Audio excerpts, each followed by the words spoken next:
오늘 말씀이 참 길죠. 긴 이유가 있습니다. 어떻게 보면 우리 이 말씀은 우리 그리스도인들이 반드시 숙지해야 되는 것인데요. 왜 숙지를 해야 되냐면 이 말씀은 바울의 오답 노트예요. 실수 노트 또는 오답 노트라고 할 수 있습니다. 그동안 바울이 1차, 2차, 3차 선교 여행을 했죠. 그리고 이제 3차 여행을 마치려고 하는데 그때마다 그가 수많은 경험을 하지 않았겠습니까? 전도를 하면서 복음을 전하면서 많은 실수를 할 때마다 그것을 잊지 않으려고 했을 것이고 또 그 실수를 반복하지 않기를 원했을 것이고 자신이 그 경험했던 그 실수를 다른 성도들이 또 교회가 그 실수를 반복하지 않기를 바라는 마음에서 이 기록을 남겼다라는 것이죠. 어렸을 때 남자애들이 뱀을 가지고 여자들을 놀릴 때 어떤 말을 썼습니까? 애비 했습니다. 혹시 이 단어 쓰셨습니까? 애비 하면서 이런 말을 하면서 막 뱀을 가지고 여자들을 놀리곤 했는데 이 애비라는 이 말은 이비라는 말에서 시작된 겁니다. 변형된 것이죠. 이비에서 애비로 변형이 됐습니다. 말을 안 들으면 외놈들이 코와 귀를 베어간다라는 뜻에서 시작된 말입니다.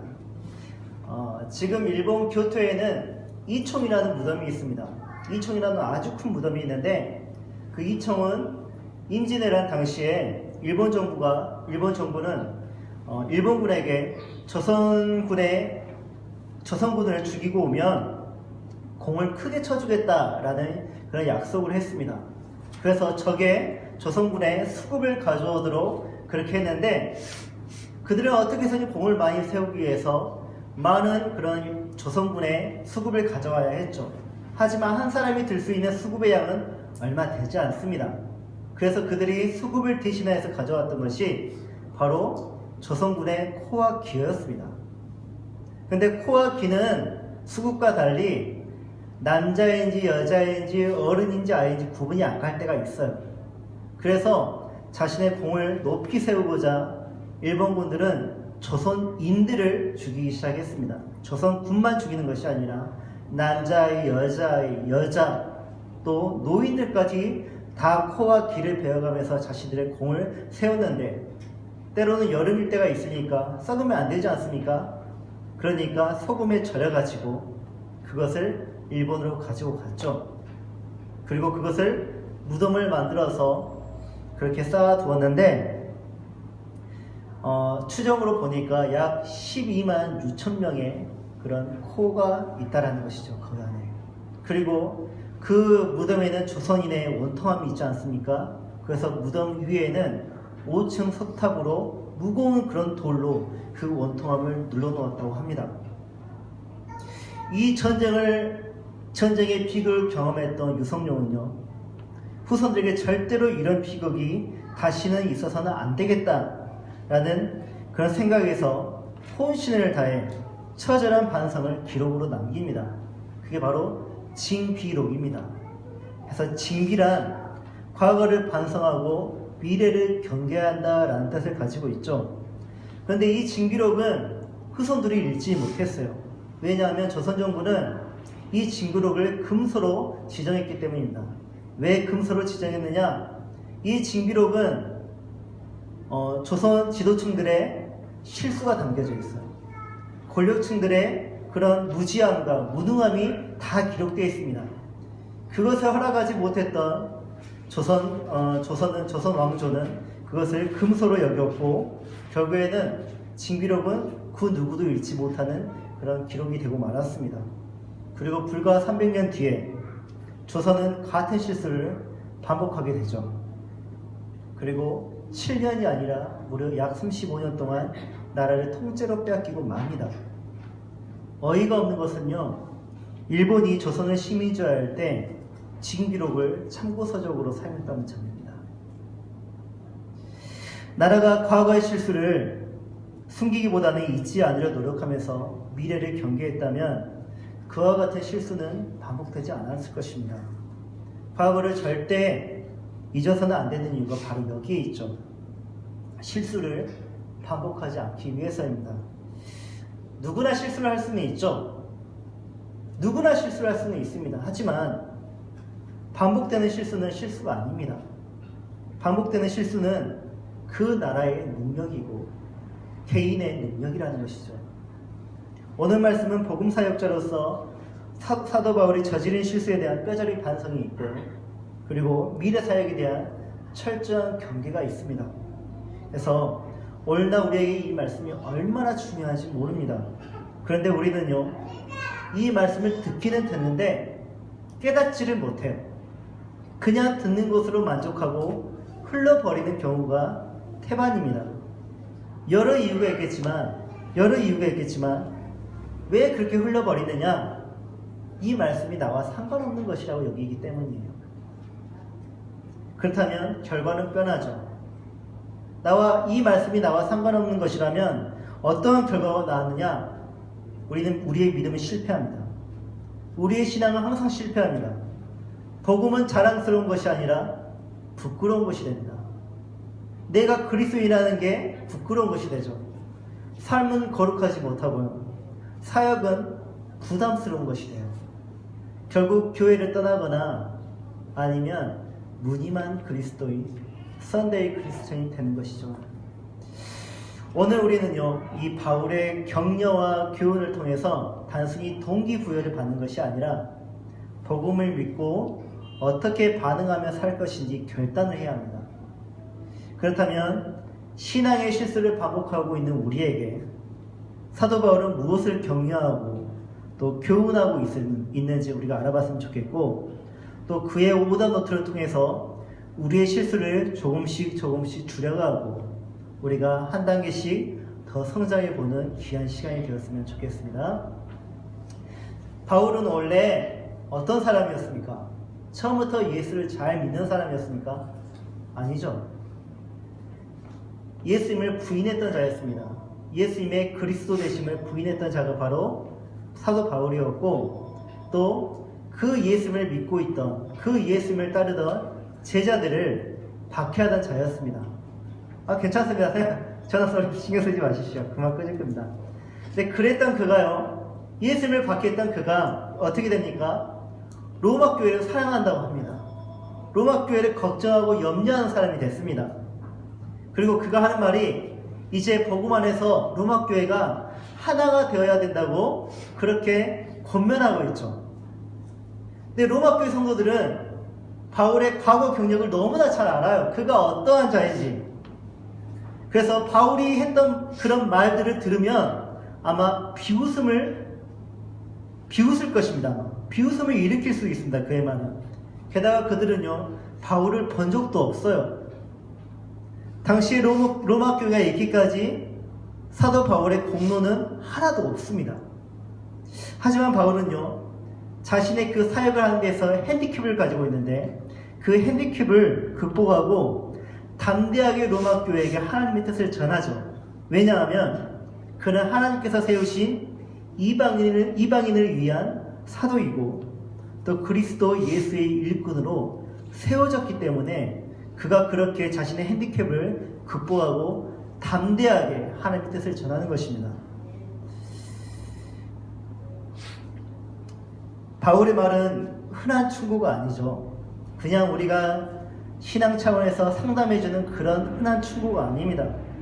그 속에는요, 예수님의 권위가 깃들여져 있습니다. 그래서 편지를 읽을 때 격려와 도전을 받는 로마 교회의 교인들과 지금 이 21세기를 사는 우리 그리스도인들은 하나님이 바울에게 주신 그 권위를 인정하고, 그리고 바울이 편지를 통해서 펼쳐 보이는 복음의 깊은 의미를 한마음이 되어서 겸손함으로 기뻐함으로 우리가 깨달아야 할 것입니다. 우리 성도님들은 교회가 선교를 지향하고 있다는 걸 잘 압니다. 우리 교회도 선교를 지향하고 있죠. 곧 복음의 메시지를 나누고자 하는 열망이 기독교 안에 내재되어 있습니다. 모든 교회 안에는 이 선교의 열망이 내재되어 있습니다. 그리고 그 열망을 선교로 이야기할 때 항상 거론되는 사람이 있다면 사도 바울이죠. 그래서 우리는 사도 바울의 그 복음 사역을 통해서 알 수 있는 것들이 있는데, 첫 번째가 복음 선교에 대한, 그 선교에 대한, 복음 전도에 대한 동기입니다. 왜 우리가 복음 전도를 하는 것일까요? 왜 우리가 선교를 하는 것일까요? 수많은 이유가 있는데, 바울은 자신의 사역을 정리하면서 자신의 선교 동기를 이렇게 말을 하고 있습니다. 의무가 아니다. 그리고 경험 쌓기도 아니다. 내 선교의 동기는 오직 열정이다. 열정 때문에 선교를 한다는 것입니다. 어떤 열정일까요? 바울에게 있어서 복음 전도는 복음의 제사장 임무를 수행하는 것입니다. 복음의 제사장 직무. 제사장의 역할이 무엇입니까? 백성들이 하나님께 제사를 받기 위해 제물을 가지고 오죠. 그래서 중보자 역할을 합니다. 제사장은 그 제물을 하나님께 바침으로 중보자가 되어서 백성을 대신하여서 제사를 올려드리고 하나님의 뜻을 다시 전달하는 그런 중보자 역할을 하는 게, 하나님과 그리고 제사를 드리는 그 백성을 연결하는 그런 중보자 역할을 하는 게 바로 제사장입니다. 근데 바울이 왜 이 제사장 직무에 대해서 열정을 가졌느냐? 이방인들이 하나님의 복음을 받아들이고 이제 하나님께 나옵니다. 그 이방인을 하나님께 드리는 그 제사가 너무 기뻤다라는 것이에요. 자신이 먼저 하나님께 산 제물 되어서 하나님께 드려졌을 때 그 구원의 기쁨, 감사의 기쁨을 누리지 않았습니까? 근데 그 자신의 구원의 기쁨을 이방인들을 통해서 다시 한번 회복하고 느끼는 것이고, 또 이방인이 구원을 받는 것을 보면서 하나님이 그 영혼을 흠양하시는 것을 보면서 너무 기뻤다라는 것이죠. 이 기쁨을 멈출 수 없어서 그는 그 열정을 가지고 하나님께 날마다 제사를 드리기를 원했다라는 것입니다. 그래서 이방인을 제물로 바치는 일에 그는 열정을 다했습니다. 이게 바로 그의 선교의 동기였습니다. 의무가 아니었습니다. 의무 때문에, 책임감 때문에 한 것이 아니라 단순히 너무 그 일이 즐겁고 기뻐서 하나님께 감사와 구원의 기쁨의 제사를 올려드리고 싶어서 선교를 했다라는 것이죠. 근데 오늘날 우리 한국교회 선교의 모습은 어떻습니까? 제가 보았던 그 단기 선교는 실제적으로 경험 쌓기가 많습니다. 한번 회의를 다녀와 보면 사람이 달라지더라. 신앙이 달라지더라. 좀 가난한 비문극을 갔다 오면 자신의 삶을 좀 깨닫게 되고, 그리고 더 진보적인 사람이 되더라. 진취적인 사람이 되더라. 그래서 선교를 보내는 경우도 있고요. 해외 경험을 쌓기 위해서, 자신의 스펙을 쌓기 위해서, 또 교회에 그런 업적을 남기기 위해서 그렇게 단기 선교를 하는 경우가 상당히 많습니다.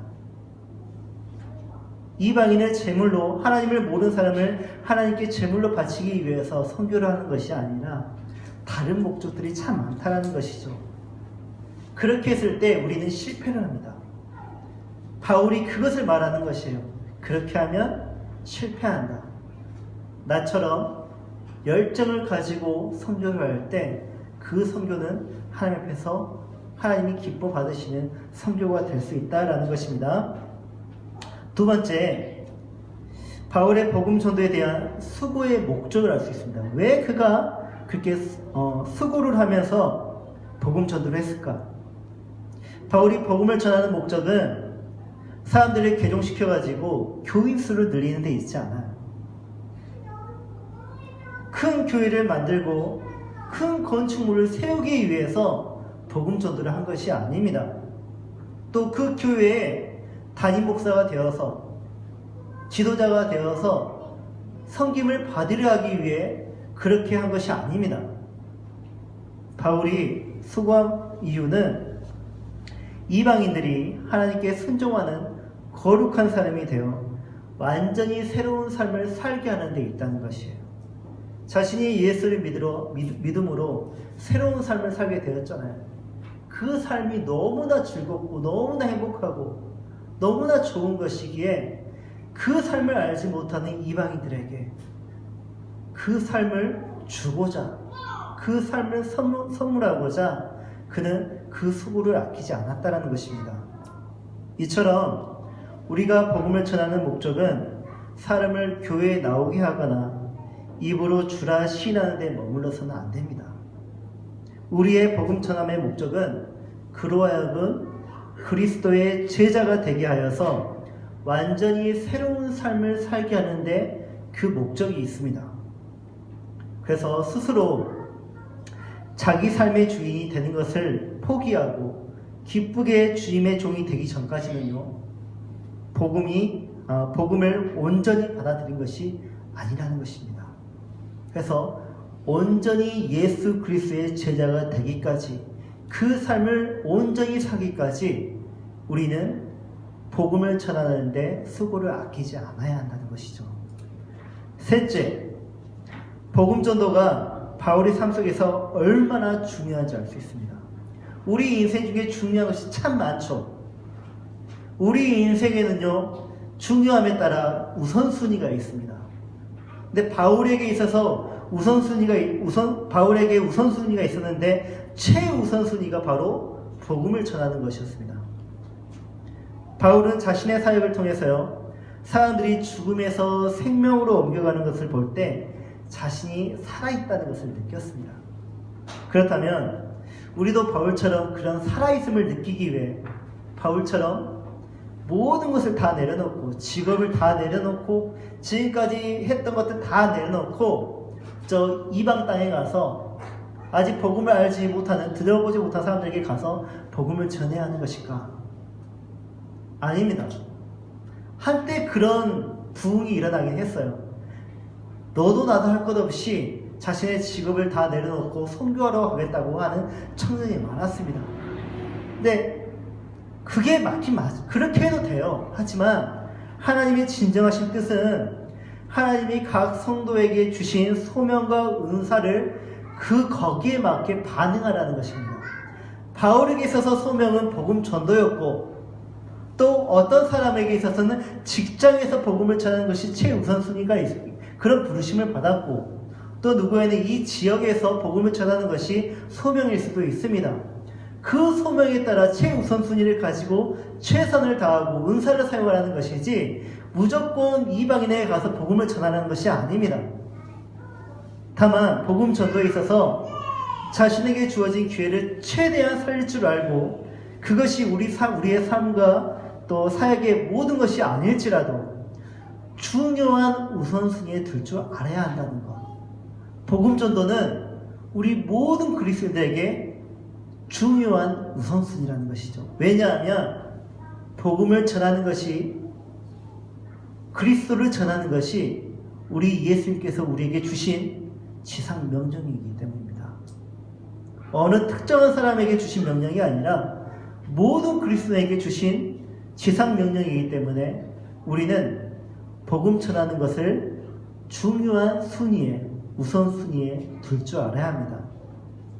이렇게 바울은 우리가 왜 복음을 전해야 되는지, 복음 전도를 해야 되는지 자신의 오답노트를, 자신이 실패한 것을 그 토대로 삼아서 이렇게 복음을 전해야 된다라고 했습니다. 그렇다면 이제 우리가 복음을 왜 전해야 되는지 알게 되었는데, 그렇다면 무엇으로 전해야 하는가? 우리가 복음을 전할 때 보통 무엇으로 복음을 전한다고 알고 있습니까? 사형리. 사형리로 복음을 전하는 것이 가장 좋은 것 같다. 또는 그림 없는 책일 수도 있고, 또는 어떤 여러 가지 그런 도구가 있죠. 근데 바울이 말하는 것은 무엇이냐? 나는 복음을 전도할 때 이것이 가장 탁월하더라. 바로 무엇이냐? 말과 행위로 복음을 전할 때 가장 좋더라. 그것입니다. 말과 행위로 복음을 전해라. 단순히 말로만 복음을 전하지 말라는 것입니다. 자신의 삶과 행동으로 복음을 전하라는 것입니다. 근데 지금 사도 바울은 생각해 보십시오. 그 말과 신앙과 그 삶이 일치하는 것을 보여주려면 오랜 기간 동안 그 사람과 함께 살면서 복음을 전해야 되는 것입니다. 근데 바울은 어떤 때는 하루, 길게는 2년이 될 수 있고 3년이 될 수 있지만 되게 짧게 사람들에게 복음을 전했습니다. 근데 어떻게 말과 행동으로 복음을 전하라는 것인지 다 보여줄 수 없잖아요. 예수 그리스도를 믿고 사는 것이 무엇인지 다 보여줄 수 없잖아요. 어떻게 말과 행동으로 복음을 전하라는 것인지. 이 말은 바로 이것입니다. 내 삶 속에서 역사하시는 주님을 자랑스러워하는 것이 말과 행동으로 복음을 전하는 것이에요. 내 안에 살아계신, 내 안에서 역사하시는 주님을 자랑할 수 있는 사람은요, 그 믿음과 그 신앙이, 그 행동이 일치하는 사람만이 가능합니다. 내 안에 주님이 없는데 어떻게 주님을 자랑해요? 자랑할 수가 없잖아요. 거짓말을 할 수가 없잖아요. 거짓말을 하면 다 탄로가 나잖아요. 내가 믿는 예수님이 나에게 어떠한 역사를 행하시는지도 모르면서 그냥 귀로 들은 것을 전한다는 것으로 어떻게 복음을 전해요? 내가 주님과 함께 신앙생활하는 것이 너무 어려운데 어떻게 주님을 자랑해요? 그래서 정말 말과 행위로 복음을 전한다는 것은 주님 안에 살면서 그분을 자랑하고 정말 그 자랑이 끊이지 않을 때 말과 행동으로 복음을 전할 수 있다는 것입니다. 복음 전도는 내가 믿는 하나님을 자랑하는 것이에요. 매우 쉬워요. 그래서 나를 부르신 것, 그리고 나를 구원하신 것, 나의 삶을 인도하시는 것, 그리고 나와 동행하시는 것, 그리고 나를 도와주시는 것, 그것을 자랑하는 것이 말과 행동으로 복음을 전하는 것입니다. 바울은 그것을 자랑했어요. 그리고 둘째, 사도 바울은요, 표징과 이적의 능력으로 복음 전도가 이루어졌다고 말을 합니다. 표징과 이적의 능력으로. 바울이 복음을 전하면서 일어난 이적들은 요즘에는 보기 드문 이적들이 많습니다. 예를 들어서 그는 유럽을 가고자 드로아 항구에 이제 머물게 되었는데 거기에서 환상을 봅니다. 그리고 드로아로 이제 유럽을 가고자 한 것이 아니라 더 내륙으로 가서 아시아 지역, 또 저기 갑바도기아 지역 그쪽으로 더 깊이 들어가서 복음을 전하고자 하는데 하나님이 환상을 보여주심으로 인하여서 유럽으로 가게 하시죠. 그런 환상을 보기도 하였고 또 빌립보성에서는 지진이 일어나서 감옥문이 열리고 그렇게 또 탈출하는 그런 경우도 있었습니다. 또 치유 사건이 일어났죠. 바울의 성수건이나 앞치마를 맞추면 치유가 일어나는 그런 기적들이 일어나기도 하였고 귀신을 쫓아내는 그런 기적들, 또 유두구가 바울의 그런 설교를 듣다가 이제 졸아버렸죠. 그래서 떨어져 죽어버렸는데 바울이 그를 위해서 기도하자 그가 소생을 했습니다. 그런 기적. 또 멜리드라는 섬에서 독사에게 물렸는데 그 독사에게 물리면 금방 죽는데 바울은 아무렇지도 않았죠. 그리고 버블로의 그 열병을 치유로 하는 그런 기적이 일어났습니다. 물론 그와 같은 기적들이 지금도 일어날 수도 있어요. 충분히 일어날 수 있습니다. 하지만 왜 바울에게서 그 이적들이 일어났을까? 왜 바울에게 있어서 그런 놀라운 표징들이 보였을까? 그것을 물어볼 줄 알아야 됩니다. 바울의 사역 중에 일어난 이적들은 사도의 표시로서 그에게 한정되어 일어난 것입니다. 사도의 표시로서 바울이 사도임을 하나님이 표시해 주시기 위해서 그렇게 이 표징을 이적의 능력들을 보여주신 것입니다. 그래서 앞서 말했듯이 바울의 사역에는요 과거의 행적으로 인해서 핸디캡을 가지고 있었죠. 사람들이 바울을 신뢰하지 않았습니다. 또 바울이 사도라는 것을 믿지 않았어요. 오직 예수님의 제자들만이 사도였지 어떻게 예수님을 직접 보지도 않았고 그의 제자로서 함께 살지도 않았는데 어떻게 바울이 사도가 될 수 있느냐 하면서 바울의 사도됨을 의심했습니다. 그래서 하나님은 갖가지 이적과 표징을 보여주심으로써 바울의 사도됨을 그렇게 표시해 주셨던 것이죠. 역으로 우리가 오해하지 말아야 할 것은요. 역으로 오해하지 말아야 할 것은 바울에게 있었던 그런 이적들이 요즘에 어느 사역자에게 그와 같은 일들이 충분히 일어날 수 있습니다. 그때 우리가 오해하지 말아야 할 것은 그렇다면 그 사람은 사도이구나 라고 판단하지 말아야 합니다. 그 이유는 표징과 이적은 그가 전하는 복음이 믿을 만한 것임을 증거하는 것에 있는 것이지 다른 것에 있지 않기 때문이죠. 이적과 표징은 사도를 증거하는 것이 아니라 복음을 증거하기 위해서 하나님이 주시는 그런 은사이지 다른 것이 있지 않다는 거 분명히 이해하시기 바랍니다. 마지막으로 그렇다면 복음 전도는 어떻게 전해야 할까요?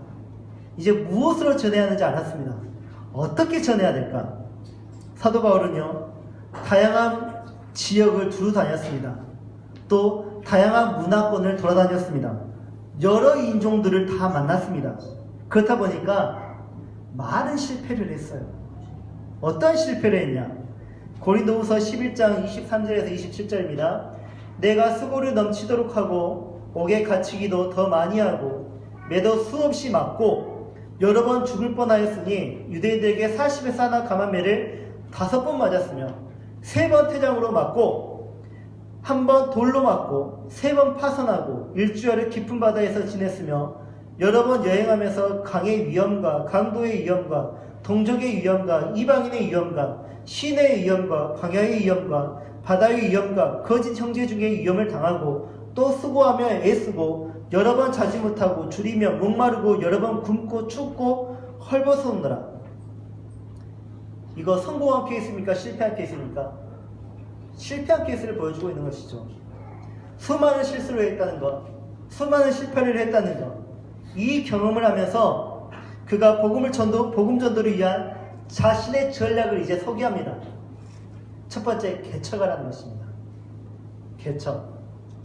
또 내가 그리스도의 이름을 부르는 곳에는 복음을 전하지 않기로 힘썼노니 이는 남의 터위에 건축하지 아니하려 함이라. 제가 교회 개척을 앞두고 있을 때 한 자매로부터 질문을 받았습니다. 교회가 충분하다는 것이죠. 교회가 충분한 것 같은데 왜 개척하는 교회가 끊임없이 생겨나는지 모르겠다라고 저한테 질문을 했습니다. 저 역시 개척하기 전까지 그런 의문을 가지고 있거든요. 교회가 넘쳐나거든요. 어디를 가나 교회가 이미 세워져 있고요. 한 건물에 2 교회가 입주한 경우도 있고 또 서로 길 하나를 두고 마주하는 교회도 있습니다. 무엇을 의미합니까? 교회가 이미 포화 상태라는 것을 의미하고 있습니다. 그런데 왜 개척교회가 지금도 계속해서 생기는 것일까? 그 중에 우리 교회도 있잖아요. 왜 개척교회가 계속 생기는 것일까? 그것에 대해서 많은 부정적인 사유가 있습니다. 부정적인 사유가 있지만 긍정적인 사유가 있다면 개척교회가 복음을 전하는데 기성교회보다 훨씬 더 적극적이라는 것입니다. 사도 바울이 개척하는 이유도 같습니다. 기성교회의 재정과 사역, 그 모든 열정, 그 모든 헌신들은 복음을 전하는 외부 사역보다 교회의 내부 사역에 더 할애됩니다. 이에 비해서 개척교회의 재정과 사역, 그 모든 수많은 노력들과 그 내용들을 살펴보면 내부 사역보다 외부 사역에 더 많이 할애되는 것을 볼 수 있습니다. 그래서 개척교회는 실수와 실패에 늘 노출되어 있고 영적 싸움이 더 치열합니다. 당연한 이유이죠. 그게 복음을 더 열심히 전하는데 사탄이 가만둘 수가 없잖아요. 그래서 개척교회는 많은 실수와 많은 실패가 있어요. 바울이 경험했던 그러한 일들이 개척교회 목사들에게 많이 일어나요. 무시당하고요. 때로는 맞기도 하고요. 그런 일들이 빈번하게 일어납니다. 그런데 그걸 알면서도 왜 수많은 목회자들이 교회를 그렇게 개척하는 것일까요? 이유는 매우 간단해요. 큰 교회가 되고 싶어서 아니요. 더 많은 성도를 자기만의 교회를 세우고 싶어서요? 아니요. 하나님이 그렇게 부르셨거든요. 하나님이 그렇게 교회를 세우도록 부르셨거든요. 이게 기독교의 정신이거든요. 지난 명절에요. 제가 저번에 말씀드렸잖아요. 저희 큰아버지 이야기. 저희 큰아버지에게 복음 전하러 갔습니다. 그래서 제가 그 전에 기도를 하면서 하나님께서 주신 그런 마음이 있어요. 그래서 하나님이 주신 또 지혜가 있어요. 아, 이렇게 하면 우리 큰아버지에게 복음을 이렇게 전하는 것이 참 좋겠다 라고 생각해가지고 이제 담대한 마음을 가지고 형제들과 함께 이제 큰아버지 댁에 갔습니다. 그래서 제가 큰아버지에게 이렇게 말했어요. 큰아버지, 제가 11살 때 아버지가 돌아가셨잖아요. 근데 아버지가 돌아가시고 보니까 제가 깨달은 것이 있는데, 아버지가 계셨을 때에는 아버지의 형제들, 사촌들, 친척들이 항상 명절에 찾아왔는데 아버지가 돌아가시니까 점점 발길이 끊기더라고요. 만약 큰아버지도 이제 나이가 더 연로하셔서 돌아가시게 되면 우리는 이제 큰아버지 댁에 올 수가 없어요. 그리고 그 누나들과 큰아버지의 그 자녀들과 관계가 점점 끊기게 될 것입니다. 큰아버지, 우리 형제들이 정말 우애하고 지내고 또 큰어머니를 계속해서 우리가 모시게 살고 싶다면 큰아버지가 우리와 같은 신앙을 가지시면 우리 형제들이 큰아버지를 정말 잘 모시고 큰어머니를 잘 모시고 살게요. 그러니까 우리 같이 예수님 믿어요 했습니다. 우리 큰아버지 뭐라고 하셨을까요? 가야? 얼른 가야? 나가래요. 얼른 가래요. 이해가 돼요. 왜냐하면 큰할아버지는 80년 넘도록 조상신을 섬겼던 분입니다. 근데 예수를 믿으면 그 80년 평생 그렇게 살아왔던 그 삶을 부인해야 되는 것이에요. 그 자존심이, 자신의 그 공로가 한순간에 무너진다면 어떻게 감당하겠습니까? 이해가 돼요. 이해가 되지만 저도 물러설 수 없는 것이에요. 그래서 저는 앞으로 계속해서 무안에 갈 때마다 큰아버지를 그렇게 만나서 복음을 전할 것입니다. 저를 보지도 않으세요, 이제. 보지도 않으시지만, 하지만 제가 그 일로 인해서 깨달은 것이 있다면 제 안에 드는 감정이 좌절이 아니었어요. 역시 안 되는구나. 안 되는구나가 아니라 기쁨을 얻었습니다. 왜냐하면, 왜 기쁨을 얻었냐면,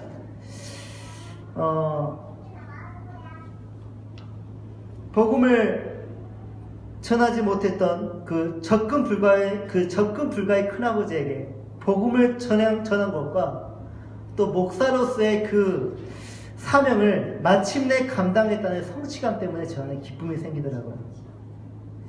만약 제가 개척교회 목사가 아니었다면 큰아버지의 만남도 참 어려웠을 것이에요.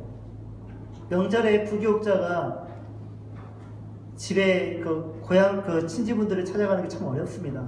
근데 개척교회가 되다 보니까 시간이 다 생기더라고요. 그래서 큰아버지를 만나게 됐어요.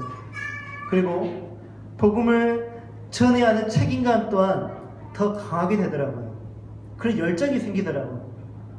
그 책임을 제가 가지게 되더라고요. 개척교회가 되고 나서, 개척교회 목사가 되고 나서야, 그리고 개척교회를 이렇게 하고 나서야 제가 이제서야 하나씩 알아가고 있는 것이 생겼습니다. 아, 이런 것은 이런 것이었구나. 내 삶이 이런 것은 이런 것이었구나. 그러면서 개척교회를 하면서 깨달아가는 것이 하나씩 더 늘어가는 것이었습니다. 그래서 개척을 하라는 것이에요. 사도 바울이 권유하는 게 바로 거기 있습니다. 둘째, 사도 바울은 복음 전도를 위해 도시에 집중하는 전략을 세웠습니다. 19절입니다. 내가 예루살렘으로부터 두루 행하여 일루리곤까지 그리스도의 복음을 편만하게 전하였느라. 따라서 23절 이제 이 지방에 전할 곳이 없고 라고 바울은 말합니다. 이제 전할 곳이 없대요. 그럼 무슨 말을 의미할까요? 복음을 다 전했다는 거 아니겠습니까? 복음을 전하는데 그 일을 다 완수했다는 것이 아닙니까? 근데 이상하죠? 그때 당시 그 시대는 교통이 발달하지 않았습니다. 그리고 뭐 통신이 발달하지도 않았습니다.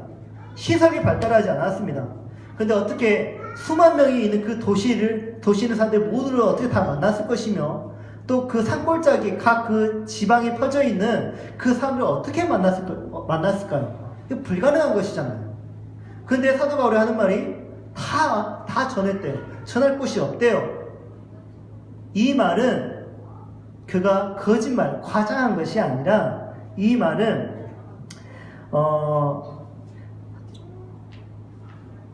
선교 전략이 주로 도시에 집중되어 있다는 데서 찾을 수 있습니다. 그것을 의미합니다.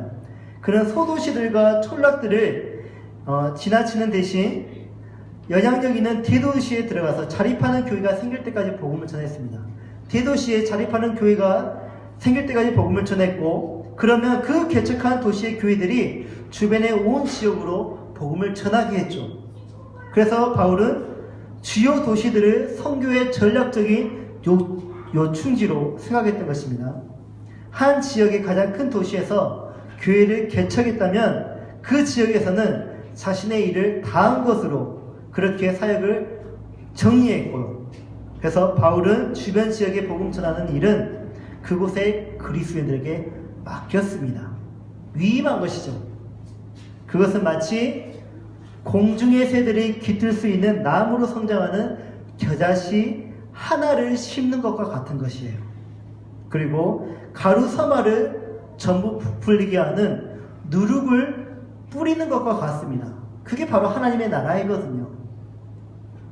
바울은 그 사역을 각 도시마다 하나님 나라의 씨를, 누룩을 그렇게 뿌렸다라는 것입니다. 그러면 우리의 신앙은 이제 복음 전도만으로 다 정리되는 것인가? 아닙니다. 바울은 사도들의 사람들의 영적인 그 필요인 복음 전도에서 이제 사회적인 필요로 초점을 옮깁니다. 사회적인 초점이란 바로 구제입니다. 구제. 아직 복음이 들어가지 않은 당시의 땅끝이었던 서바나, 지금으로 말하면 스페인, 그 스페인에 가기를 소망을 했던 바울. 그래서 로마를 이제 경유해서 가고자 한다라고 그렇게 자신의 뜻을 전합니다. 근데 그 전에 내가 바로 로마로 가지 못하고 예루살렘으로 가야 한다라고 말을 하고 있습니다. 왜냐하면 지금 예루살렘에 기근이 들었는데 지금의 그리스, 그러니까 마게도냐와 아가야의 교회의 성도들이 기쁨으로 그들을 위해서 헌금을 모았다. 내가 그것을 예루살렘에 전해야 된다. 라고 말을 합니다. 우리는 이 본문에서 왜 우리가 구제를 해야 되는지 알 수가 있습니다. 왜 구제를 해야 하냐면 우리가 그들에게 빚진 자이기 때문이라고 합니다. 빚진 자이기 때문에. 이 말은 가난한 사람들을 돕는 것이 우리의 선택사항이 아니라 의무이다라는 것을 말하고 있습니다. 하지만 결정적으로 중요한 것은요, 우리 그리스도인들이 나눔의 의무를 수행을 할 때 기쁜 마음으로 해야 한다는 것. 구제를 할 때 기쁜 마음이었으면 그건 구제가 아닙니다. 오히려 그 구제 물품이 그 받는 사람을 죽이는 꼴이 된다고 했죠. 왜냐하면 그 사람들은 자존심이 무게지거든요. 그 사람들은 그 물건을 받을 때 정말 자신의 그런 가난함을 보게 되거든요. 그 안에 그들의 선함을 보게 되는 것이 아니라 그들의 악함을, 자신들을 이용해서 자신의 선을 쌓으려고 하는 그들의 악함을 보거든요. 저희 집은 참 가난했습니다. 그래서 때로는 뭐 청년회나 그 지역의 청년회나 교회에서 그런 물품을 줄 때가 있어요. 근데 제가 가장 싫었던 것이 그들이 꼭 사진을 찍어 가더라고요. 그 증거물로. 저는 그게 너무 부끄러웠어요. 자존심을 상하게 하는 것이거든요. 구제란 그렇게 하는 것이 아니에요. 구제란 우선 우리가 기쁨으로 그들에게 빚진 자이기 때문에 당연히 우리가 그들을 둬야 되지 않겠느냐, 그 빚을 갚아야 되지 않겠느냐 하면서 하나님의 은혜를 받은 우리가 기쁨으로 그 구제의 그 물품을 모아서 그들에게 섬김으로 드리는 것이어야 됩니다. 근데 그 반대로 우리가 주는 것으로 그렇게 동정하는 식으로 주면 그거는 사람을 죽이는 그런 구제가 될 것입니다. 이제 바울은요, 그 구제물을 가지고 예루살렘 교회에 간다고 합니다. 이때 가장 중요한 것이 있어요. 우리 믿음상에서 가장 중요한 것이 바로 기도입니다. 바울이 그래서 내가 이제 스페인을 가고자 하는데, 그래서 로마를 경유하고 가고자 하는데 그 전에 내가 예루살렘에 가지 않느냐? 그래서 내가 너희에게 기도를 부탁한 것이 있다. 3가지 기도를 부탁합니다. 첫 번째, 예루살렘에 있는 자신을 대적하는 사람들이 있는데 그들로부터 나의 안전을 위해서 기도해달라. 두 번째, 성공적인 구제금 전달을 위해서 기도해달라. 바울이 아까 말을 했잖아요. 강도를 여러 번 만났다고. 배가 파손한 적도 있다고. 깊은 바다에서 오래 있었던 적도 있다고. 그런 경우가 생기지 않도록 구제금이 온전히 전달될 수 있도록 나를 위해서 기도해달라. 세 번째는 로마 교회를 방문해 열매를 거두려는 계획을 위해서 기도를 해달라. 기도를 부탁하고 있는데 이게 웃겨요. 왜 웃기냐면 지금 이 기도를 부탁하고 있는 바울을 로마 교회 성도들이 잘 몰라요. 얼굴을 본 적이 없어요. 얼굴을 본 적도 없고 바울이 유명한 사람인지는 알아요. 교회 안에서 정말 유명한 줄 알아요. 이름 많이 들어봤어요. 근데 편지를 쓰면서까지 복음을 가르쳐준 정말 고마운 사람인 것은 분명한데 그래도 바울이 누군지를 알아야 기도가 되지 않겠습니까? 그래도 관계가 어느 정도 형성이 된 상태여야 진정한 기도가 나오지 않겠습니까? 그런데 우리 생각에는 그러면 이 기도는 형식적으로, 이 기도는 솔직히 한다고는 하지만 안 하는 그런 기도로 끝날 수가 있습니다. 그런데 신기한 것은요, 이런 기도가 교회 안에서 가능하다는 것입니다. 그리스도에는 힘든 문제로 싸우고 있는 얼굴도 모르는 형제들을 위해 기도로 도울 수 있습니다. 그리스도에는 한 번도 만난 적이 없는 사람들을 위해 기도함으로 그들의 문제에 동참할 수 있습니다. 우리는 자신들의 삶을 희생하고 있는 사람들을 위해 기도함으로 우리의 시간을 희생할 수 있습니다. 선교 현장에 있지는 않지만 기도함으로 늘 선교에 동참할 수 있습니다. 어떻게 이게 가능하냐? 어떻게 일이 가능할까요? 기도는 몸의 각 부분의 자극을 중추에 전달하는 신경과 같습니다. 무슨 말이냐? 공이 얼굴로 날아오면 어떻게 하죠? 우리의 몸이 어떻게 반응합니까? 신경이? 우리 신경계가 눈꺼풀은 눈을 보호하기 위해서 감게 되고, 그리고 얼굴은 자기도 모르게 고개가 확 돌아가죠. 그리고 손이 어떻게 하죠? 얼른 머리를 보호합니다. 이게 바로 기도의 힘이에요. 기도의 힘. 한 형제가 위험에 여기에 처해 있어요. 멀리 떨어져 있는, 전혀 상관없어 보이는 팔이 눈을 보호하듯이, 얼굴이 돌아가듯이 기도는 그러한 힘을 가지고 있습니다.